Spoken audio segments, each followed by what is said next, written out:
Voilà, mesdames, messieurs, vous suivez Ziana TV. Deuxième partie de cette question d'actu consacrée au ministre frondeur du gouvernement au Congo-Brazzaville. Vous avez vu les images inédites qui ont quasiment surpris le public congolais et plus d'un observateur.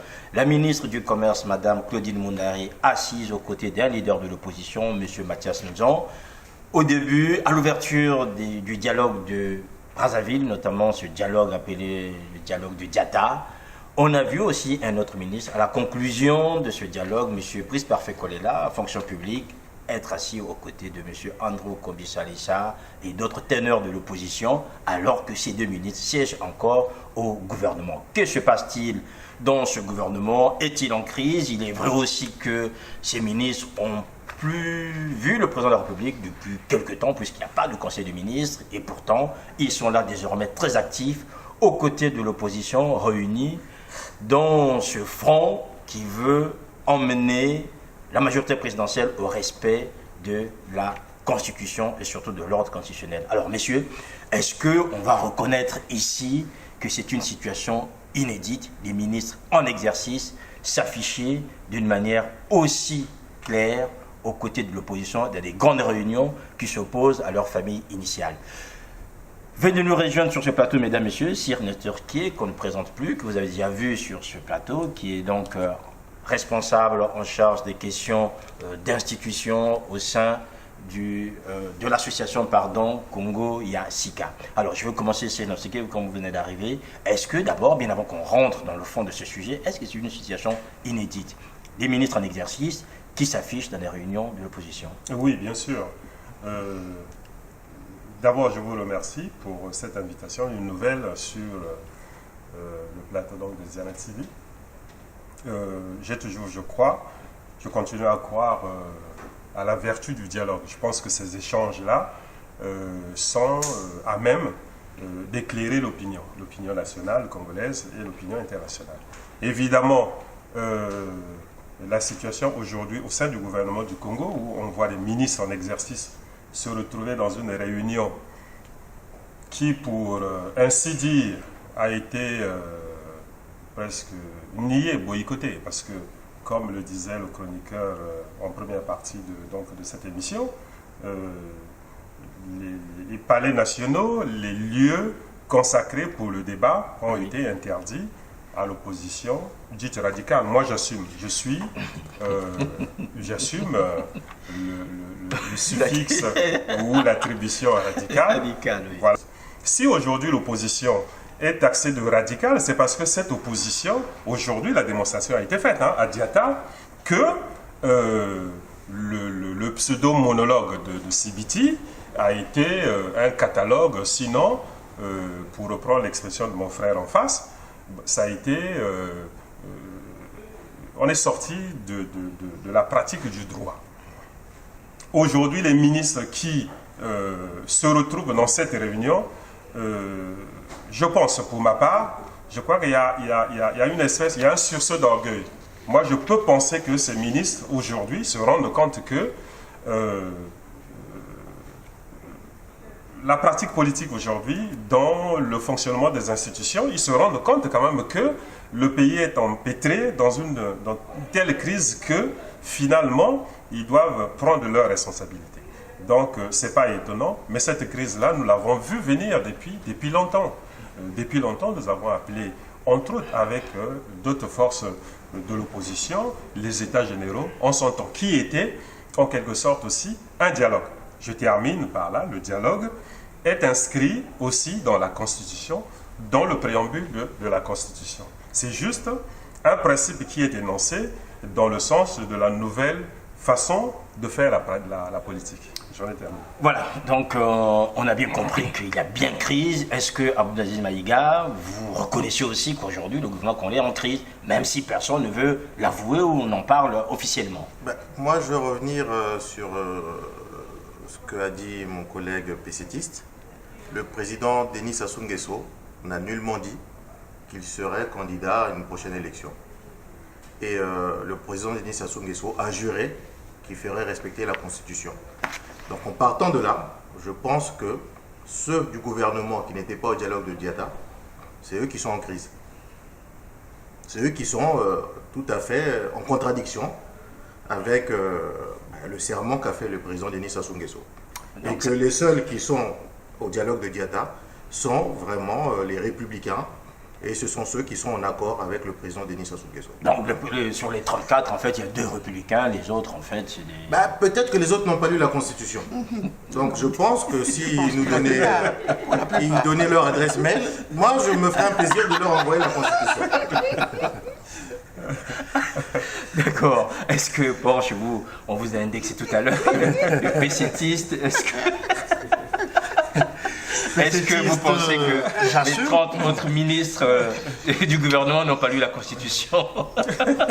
Non, je pense qu'ils connaissent bien cette notion. Être ministre et ne pas savoir la loi fondamentale du pays, c'est un problème. C'est pas normal, c'est un problème. C'est une catastrophe. Ça, c'est bien Abdulaziz Madiga qui a des anecdotes un peu bizarres comme ça, mais enfin... Non, ils connaissent bien les lois de leur pays. Mais c'est étonnant quand même. Oui. Oui, étonnant. Après, alors, je vais revenir à ma question. Est-ce que le gouvernement est aujourd'hui en crise? Selon vous, vous êtes membre de la majorité, même si je vous aurais dit que vous ne parlez pas ici au nom de la majorité, mais est-ce qu'il y a une crise? On voit des ministres en exercice qui s'affichent d'une manière ostentatoire à une réunion organisée par l'opposition contre une autre réunion organisée par le pouvoir à laquelle eux ne s'étaient pas rendus. Alors, crise, je dirais non.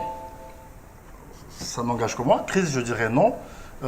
Pour l'heure, on n'a pas encore vu un ministre démissionner, dire à Sassou, je démissionne parce que je suis plus d'accord, je ne suis plus du tout d'accord avec ta politique, je dépose ma décision, je pars. On n'a pas vu des ministres faire des défections, tout ça, machin. Alors, quand je dis Madame Mounari, pour moi, Madame Mounari est une grande figure. Enfin, si vous me dites qu'aujourd'hui, c'est vrai qu'elle a créé son parti, mais pour moi, Madame Mounari est de l'opposition. Pourquoi je le dis? Non, parce que Madame Mounari, mais ça soit été à l'opposition. Madame Mounari était le président de la République aujourd'hui a été... Madame Mounari était Là, vous me faites rire, là. Entre 92 et 97, le PCT était dans l'opposition. Tout à fait. Bon, mais aujourd'hui, le PCT est dans la majorité. Madame Mounari a une force politique qui fait partie du rassemblement de la majorité présidentielle. C'est pour ça elle représente son mouvement au sein de l'exécutif. Elle a le droit de changer de bord, c'est ce qu'elle a fait. Voilà. Maintenant, si Madame Mounari hier était de l'opposition, et que... Aujourd'hui, elle n'est plus. Elle ne l'est plus. Enfin, peut-être qu'elle va le redevenir. Peut-être qu'elle va devenir. Oui, voilà, c'est ça. Je crois que c'est l'une des 34 qui a lu la Constitution. La Constitution. C'est pour ça qu'elle ne fait pas partie de l'opposition. La position de Madame Mounari au dialogue de l'opposition et de M. Guy Parfait Brice-Colela ainsi que M. Kombisassa. Enfin, M. Kombisassa, c'est autre chose. Lui n'est pas au gouvernement. On parle surtout des 2 ministres. Il est de la majorité présidentielle. Tout à fait. M. Oba et consorts. Et tout encore. Je pense que ces personnes-là sont venues parce qu'ils sont venus pour une cause qui est essentielle. Ils sont venus pour défendre la République. Ils ne sont pas venus à titre personnel, dans le sens où venir parce que l'opposition leur plaît, il faut se rallier à l'opposition. Ils sont venus parce que ils ont en commun avec l'opposition aujourd'hui, en tant que républicains. Voilà, ils sont venus en tant que républicains. L'opposition sait recevoir, en fait, si je comprends bien. Voilà. Ils sont venus en tant que républicains pour venir soutenir une démarche républicaine, voilà, conforme à la Constitution. Tout à fait, conforme à la Constitution, qui interdit un 3e mandat du président de la République. Voilà.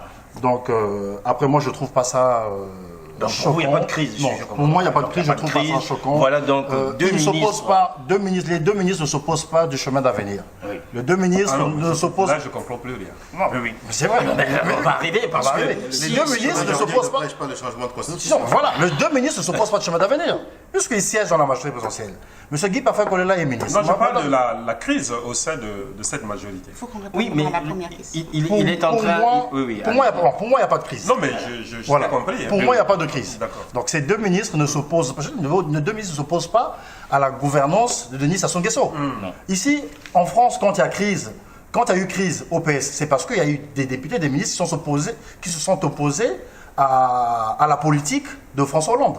Ils ont dit non, ta façon de faire la politique, c'est les réformes Politique de gauche. voilà, les réformes que vous êtes en train de faire aujourd'hui, nous ne reconnaissons plus être de gauche par rapport à ces réformes-là. Tout à fait. Et voilà pourquoi il y a eu crise. En Donc, parallèle, ils n'ont pas démissionné. Il n'y a pas d'émission. si, il y a le ministre, il y a deux ministres deux ministres qui a démissionné. Il y a le Philippe Petit a Philippe Petit a démissionné, le ministre de l'enseignement, comment on l'appelle, Benoît Hamon a démissionné parce qu'il ne s'est plus senti de gauche par rapport à cette politique-là. Alors c'est Voilà bien une de crise. citer un pays dans lequel des ministres démissionnent, pour moi, parce que c'est il peut-être n'y a pas de signe crise. Voilà. d'une démocratie qui vit, il n'y a pas de crise. Alors je vais revenir vers vous, justement, monsieur. Gertrude Et Malaloukomba. je souligne que, Oui, et je allez-y. souligne que c'est une démarche que moi j'approuve en tant que républicain. D'accord. En tant que républicain, vous reconnaissez aujourd'hui le titre de héros à Monsieur Parfait Kolela et à Madame Mounari, qui aujourd'hui prouvent que ces deux personnes peuvent aller au-delà en fait de leurs considérations politiques ou de leur appartenance aujourd'hui à la majorité présidentielle pour aller à quelque chose qui est essentiel, qui est la République. Héros, non. Ben, je vois ici au moins des hommes qui ont compris ce que c'est la politique. Moi, j'ai toujours dit la politique, c'est pas servir une personne. La politique, c'est... Pourtant, le PCT nous a quand même appris que La politique, c'est servir. Non, le PCT ne vous a jamais appris ça. Le PCT ne vous a jamais appris ça. Le PCT est un parti politique. C'est vrai que ce sont des gens qui sont à la tête, qui gouvernent comme ils veulent. Oui. Mais Non, pas le comme ils PCT, veulent, pas comme ils veulent. Non, mais enfin, un parti, je dis un parti politique, Oui, c'est oui. des gens qui sont à la tête, qui gouvernent ou qui font des choses parfois même qui sont contraires à des lois qui sont écrites dans leur parti. Bon, ce qui est intéressant avec vous, Gertrude Malaloukomba, c'est que il y a quand même une femme. Est-ce que Claudine Mounari serait la Jeanne d'Arc congolaise aujourd'hui? Monsieur Sir Marcoso, je souhaiterais ne pas répondre à cette question pour des raisons que je souhaiterais me garder. Et ce n'est pas un exemple. Alors, donc, je souhaiterais juste dire que... Et ce serait un mauvais parallèle parce que Jeanne d'Arc a fini sur un bûcher. Donc, franchement... Bien, je ne sais pas si c'est provocateur votre question, mais ce ne serait pas un bon exemple. Oui. Alors, donc, moi, par contre, je souhaiterais répondre à votre question. Allez-y. Et, Le concernant gouvernement, en fait, la question il y a initiale, une c'est que crise, le gouvernement est-il en crise? Voilà, le gouvernement est-il en crise? Alors, je ne sais pas, justement. Je ne sais pas si le gouvernement est en crise. Je ne sais pas. Effectivement, là, donc je vais remettre les pendules à l'heure. Comment dire, le must fait partie de, comment dire, de la mouvance présidentielle et pas de l'opposition.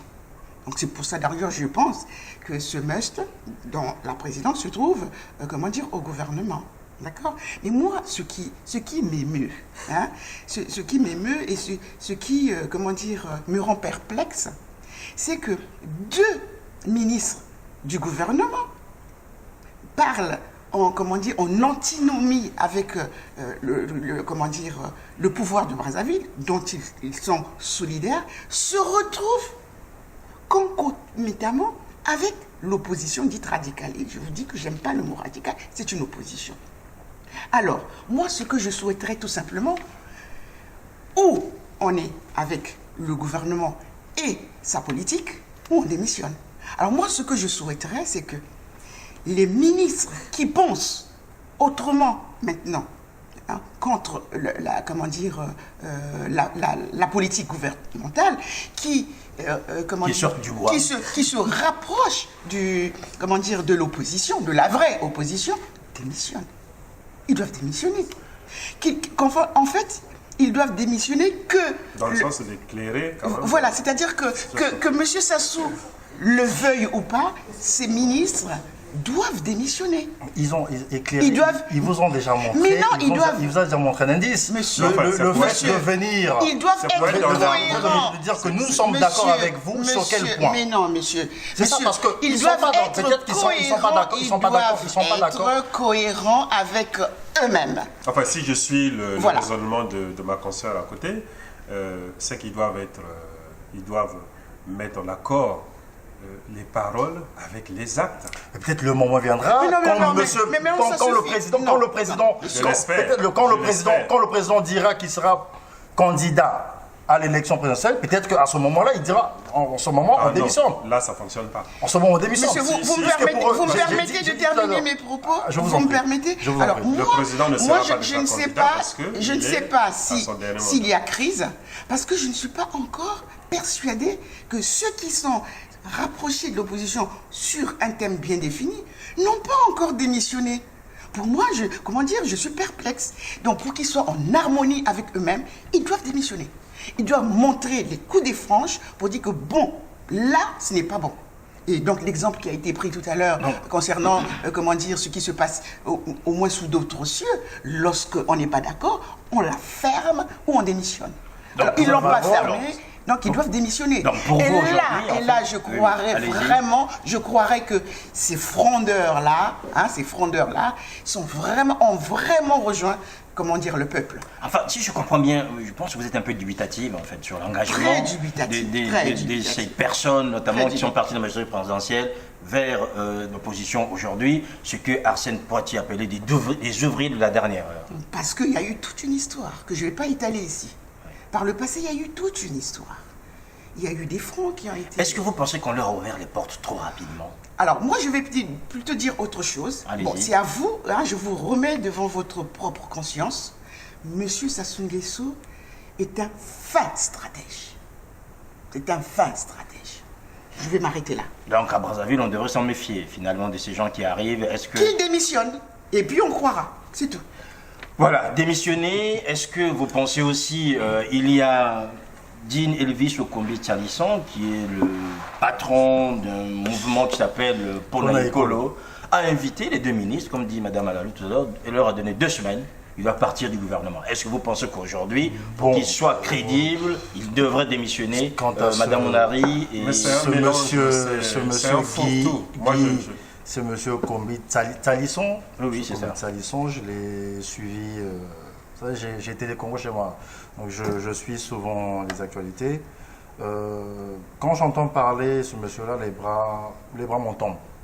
Monsieur Sirmarcos, la liberté des autres commence là où termine celle des autres. Donc, comme on dit, ils sont libres. Ils sont libres de faire ce qu'ils il semble être cohérent avec le bon sens. Donc, comment ils démissionnent. Mais il faut qu'ils démissionnent. Sinon, doivent-ils démissionner? Bon, je ne peux pas leur faire un procès d'intention. Moi, je pense que peut-être qu'ils sont au début d'un processus, donc de prise de conscience et finalement d'assumer la responsabilité, en ce sens où ils ont compris quand même que quelque part la majorité présidentielle s'est fourvoyée. Parce que il y a quand même 30 ministres, il n'y en a que 2 qui comprennent, donc les autres, comme on va dire, ça ne peut pas nous surprendre. Non, j'ai dit qu'ils n'ont pas lu la Constitution.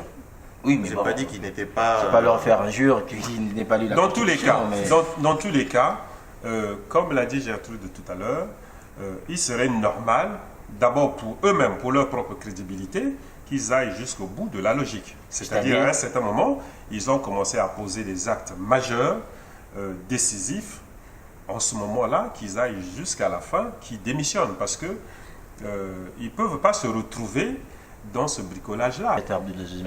Est-ce que pour vous, ils doivent aussi démissionner, ou vous pensez qu'ils sont libres, un peu comme dit... Moi, je dirais qu'ils sont libres de là où le bas va blesser. C'est le jour où le président, Denis Sassou Nguesso, à qui on prête beaucoup d'intention, dira qu'il faudra un référendum pour changer la Constitution. C'est à partir de ce jour-là où il n'y aura plus de cohérence s'ils sont dans le gouvernement. Mais tant que ce monsieur n'a rien dit, je pense que tout le monde est dans la spéculation. Ça veut dire que c'est des gens qui sont soit dans des calculs personnels et qui jouent la montre. Calcul personnel, je dirais oui par rapport. Pourquoi pas? Il y en a qui ont. La politique, c'est aussi. C'est ça. Il faut avoir des ambitions. La question. Je prends l'exemple de Guy Parfait Kolela. Je prends l'exemple de Guy Parfait Kolela, qui a quand même un grand parti, il faut le reconnaître. Le MCDI aujourd'hui est la deuxième force, à moi ce que je me trompe. De la majorité présidentielle. De la majorité présidentielle, même au Congo. Aujourd'hui, le MCDI est un grand parti. Oui. On ne va pas nier cela. Après le PCT, aujourd'hui, le MCDDI est un grand parti. On est tout à fait d'accord. Guy Parfait Kolela, peut-être que ce monsieur-là aussi a des ambitions politiques. Peut-être que ce monsieur-là va être président demain. Donc il se dit, si j'adhère à la politique du PCT à vouloir changer la constitution. C'est-à-dire que moi, si je me dit d'être candidat demain, je ne serai jamais candidat. Peut-être que c'est le moment ou jamais de... Je crois qu'il a exprimé. Alors, M. Sirmakosso, il a dit que le MCD doit avoir un candidat. Il a craché le morceau. Sera lui-même. Il a craché le morceau. Donc, ça veut dire que c'est également des calculs personnels. Vous voyez, donc là, la politique mais aussi, justement, donc c'est là où je suis pas d'accord avec. Donc là, ils se servent de l'opposition. Mais c'est tout à fait. Même pas seulement de l'opposition. Ils se servent non seulement de l'opposition que vous dites radicale, de l'opposition. Enfin, moi, je peux aussi dire radical. Non, c'est une opposition point barre. Moi, je suis d'accord avec le terme D'accord. radical. Donc Pour moi, c'est pas une injure. C'est une vraie opposition, mais elle n'est pas radicale. Alors donc, ça veut dire que vous utilisez comme marchepied l'opposition, parce que... En fait, moi je ne suis pas du MCDI. D'accord, ok, très bien. Alors, donc, en fait, ils utilisent comme marchepied l'opposition pour qu'au moment opportun, qu'ils aient la possibilité de changer leur veste. C'est là où je trouve que c'est malhonnête. Pas forcément. Non, c'est là où je trouve que c'est malhonnête. C'est-à-dire que, excusez-moi, je vais terminer mes propos. Lorsqu'on décide, on prend une décision, on doit l'assumer. Ils ne sont pas d'accord. Pourquoi? Parce qu'ils pensent que ce n'est pas normal. Ça fait partie de la violation des articles que M. Sassou Nguesso a violés. Donc, ils se sont sûrement dit... Moi, personnellement, jusqu'à présent, je me suis dit, ils sont probablement, dans la bonne voie. Donc, ils sont en train de voir le bon sens. Or, quand vous dites que probablement qu'il serait candidat, donc là, je fais un pas en avant, un pas derrière, puisque si je suis candidat, non. Là, puisqu'il a dit, dans son concret, il y aura un candidat de MCDDI. Peut-être lui, peut-être autre chose, c'est normal. Et qu'est-ce qu'il faut pas dire que madame, c'est peut-être aussi le FROCAD qui a voulu que ces messieurs-là viennent auprès d'eux pour qu'ils fassent une force. Non, c'est pas ça. La démarche du FROCAD n'est pas celle-là. Ça aussi, on ne sait pas. Moi, je ne sais pas. Demain, l'opposition aujourd'hui, pour gagner une élection, excusez-moi, il faut compter sur des alliances. Le calcul de l'opposition, de toute l'opposition, n'était pas d'attirer une partie de la majorité présidentielle pour faire sa propre stratégie. L'opposition ramener à la raison. Le souhait, c'est quand même ramener à la raison. Le souhait de FROCAD aujourd'hui, ramener à la raison certaines personnes qui sont encore dans la majorité présidentielle, les rejoindre pour. Mais ramener à la raison, c'est pas un calcul politique dans le sens où. Ramener à la raison, c'est pas les faire venir. On place des pions. Voilà, ramener à la raison. L'opposition aujourd'hui est dans une démarche de rappeler les principes quand même de la République. Voilà, par les arguments. Nous avons une constitution, on a un mandat du chef de l'État, le dernier. Mais c'est aussi un calcul politique. Mais non. Parce qu'aujourd'hui, qu'on ne le veut pas. Respecter la Constitution, c'est un calcul politique. Non. Alors, vous ne comprenez pas. Je peux quand même terminer mon propos. Oui. Je peux terminer mon propos. Je veux juste dire ceci, que le FROCAD n'a pas fait le calcul de prendre Kolela et son parti pour grossir ses rangs. Mais le FROCAD n'a pas non plus hésité à aller les chercher. J'ai pas fini. Non, le FROCAD, il n'est pas parti les chercher. il faut comprendre le mécanisme du dialogue. Ce dialogue-là s'appelle le dialogue alternatif. Je vous rappelle déjà qu'au meeting de Pointe-Noire, on avait affiché M. Kolela, Mme Mounari, les premières affiches qui étaient sorties. C'est des belles prises de guerre. On est tout à fait d'accord. Le dialogue non plus. Mais laissez-moi expliquer. Le dialogue qu'on a appelé. a besoin de. Bien sûr. Le dialogue qu'on a appelé dialogue alternatif était un dialogue pour montrer à l'opinion nationale et internationale que le dialogue consiste à rassembler toutes les forces politiques et la société civile pour régler un problème que nous connaissons qui est récurrent, le problème donc de la gouvernance électorale. Alors, maintenant les invitations, tout le monde, celui qui a des choses à dire. Mais ce qui est quand même bizarre, c'est que vous avez fait un procès aux gens qui appartiennent à l'opposition qui sont allés à Sibiti. Non, ils ne sont pas de l'opposition. Il y a des individus. Non. Monsieur Kinubi Kiambungu. Mais il a été sanctionné par. Oui, mais bien avant la sanction, bien avant la sanction n'arrive, bien avant que la sanction n'arrive, il était d'abord et jusqu'aujourd'hui. Mais on est dans une pratique politique vertueuse. Tout au départ, quand le président de la République a appelé les concertations, Kiambungu et d'autres, et par exemple, un leader politique du mouvement de Clément Mirassa, ils sont allés à des consultations et ces partis respectifs ont sanctionné ces personnalités-là. Donc, une fois qu'on est sanctionné, on n'est plus de l'opposition. Non, mais qu'est-ce qui Donc, décrète vous revenez avec moi tout à l'heure quand je disais, mais vous revenez avec moi ils quand je disais, sanctionnent, pourquoi? il y a Parce des qu'ils gens ont aujourd'hui, compris. Mais ils ont compris que la il y a des stratégie. gens aujourd'hui qui sont à la tête des partis ou qui sont dans des partis qui font la politique par rapport à leur tête, qui ne respectent pas les règlements intérieurs. Non, c'est pas ça. Kinyumbi Kiambongo qui est allé à la concertation de... Il n'a pas reçu mandat de l'UPADES. Mais c'est de ne pas respecter les textes de son parti, puisque ce n'est pas respecter les textes de son parti. Mais qu'est-ce que ça a à voir avec qu'est-ce que ça a à voir avec le propos? Qu'est-ce que ça a à voir avec? On va revenir. Oui, allez-y. Non, pardon. Je vais réagir quelque chose. Juste quelque chose. Tout à l'heure, vous avez daigné dire que... Mais par exemple, comment il s'appelle? Kinyumbi Kiambongo. Voilà, il est comment? Voilà, donc il a été... Mais bien sûr, à un certain moment... Excusez-moi, je vais juste terminer. Ce que vous oubliez, c'est que Kinyumbi, il s'est présenté en tant qu'indépendant. Ça, vous le savez peut-être pas. Il ne s'est jamais présenté en tant que UPADES. Non, jamais. Donc, il est libre de faire ce qu'il fait. Il fait ses bêtises, mais il est libre de faire ce qu'il fait. Et pourquoi il est en tant qu'indépendant? Pardon? Quand il va... Aujourd'hui, tu es en tant qu'indépendant. Voilà. Comme Kinyumbi. Donc, ta parole n'est pas... Parce qu'il avait déjà dérogé au règles. Il n'y a pas de droit qu'on me sanctionne. Non, c'est pas ça. C'est pas ça. Non, je parle de l'UPADES. Non, je parle de l'UPADES. Qui a sanctionné M. Kinyumbi? Il n'est pas parti au nom de l'UPADES. Mais c'est ce que je suis en train de... Sanctionner une personne qui va au nom de l'UPADES. Je veux juste revenir, si vous permettez. Je m'efforce pour le dire. Je suis d'accord, pourquoi sanctionner alors? Voilà, on va dépassionner le débat. Non, on va revenir sur les fondamentaux. On va revenir, s'il vous plaît, on va revenir sur les fondamentaux. Aujourd'hui, la question est la suivante. Nous avons ce qu'on peut appeler des belles prises de l'opposition qui consistent à aller, peut-être pas chercher, vous me permettez l'expression, mais au moins d'avoir en son sein aujourd'hui, dans le combat qui est le sien, deux ministres en exercice. Ces ministres, aujourd'hui, les uns des autres, appellent à leur démission, sinon on respecte leur liberté. Finalement, est-ce que le choix devrait se faire pour eux, comme l'a dit Okombi Salisson, dans 2 semaines, ou bien aujourd'hui, ils doivent mettre les choses clairement, sinon jouer la montre en attendant de voir qu'est-ce que ça se dira dans 8 mois, dans 9 mois, et après se positionner clairement dans cette opposition. Monsieur Sirvakoso, je vais vous dire ce que je vous ai déjà dit. Non, mais me dites pas ce que vous avez dit. Si c'est le cas, oui. Si c'est le cas, si c'est pas la peine de dire les redites, oui. Donc je reprends la question. Allez-y. Bon, je pense qu'aujourd'hui, les deux ministres, ils ne sont pas suicidaires. Hein? En l'occurrence, Parfait Kolela et Mounari, ce sont des ministres qui sont des chefs de parti, qui ont vocation demain à briguer les hautes fonctions de la nation, de la République. Donc, ils ont tous les deux une base électorale.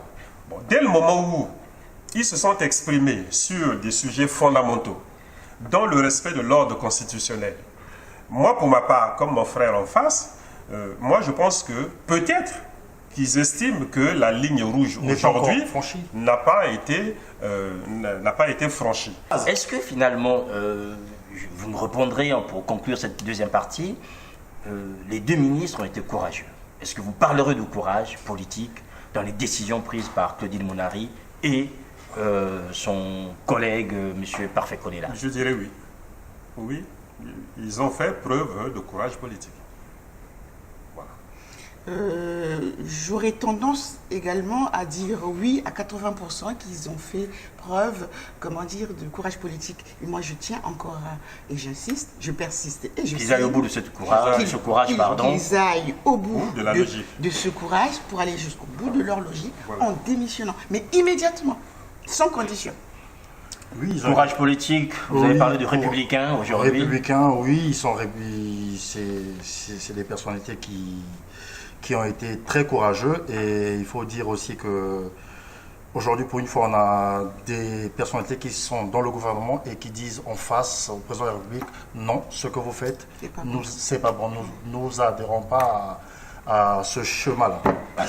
Est-ce qu'on est sur le bon chemin finalement? On voit des ministres qui aujourd'hui tiennent tête au président de la République en disant, mais voilà, vous dites une chose. C'est ça la démocratie. Non, c'est pas la démocratie congolaise. C'est ça la démocratie. Non, mais enfin. Non, ils ne tiennent pas tête. Le président ne s'est pas encore prononcé. Ils essaient de- Donc ils ne tiennent pas tête au président de la République. Ils sont juste en train De s'opposer de lire le droit. D'accord. Ces ministres et ces Il devait personnalités taper du poing PCT, sur la table. Voilà. ont fait preuve d'un courage politique et ils ont montré qu'ils étaient républicains. Mais cela n'excuse en rien qu'ils sont comptables du bilan de ce gouvernement. Et Ah oui, j'espère ça, que lorsque ça, nous ça, serons ça, dans ça, un ça, état de droit, ils rendront des comptes au peuple congolais. Donc c'est pas un certificat de virginité qu'on leur Ah donne, non, en non. fait, hein. Non, C'est ils sont courageux. c'est pas un chèque en blanc. C'est pas un chèque en blanc qu'on leur donne. Ils sont Voilà. courageux, oui, mais bon. Oui, Et ça Donc s'arrête ils là. rendront c'est tout. compte le moment venu. Voilà, des ministres courageux, mais qui ne reçoivent pas un chèque en blanc de la part des observateurs et des hommes et femmes politiques congolais qui attendent au moment venu qu'ils rendent compte de ce qu'ils ont pu faire dans ce gouvernement. C'est la fin de cette deuxième partie. Nous allons bientôt rentrer dans la troisième partie où on va partir du côté d'Addis Abeba, entendre ce qu'a dit Obama à propos de cette démocratie en Afrique.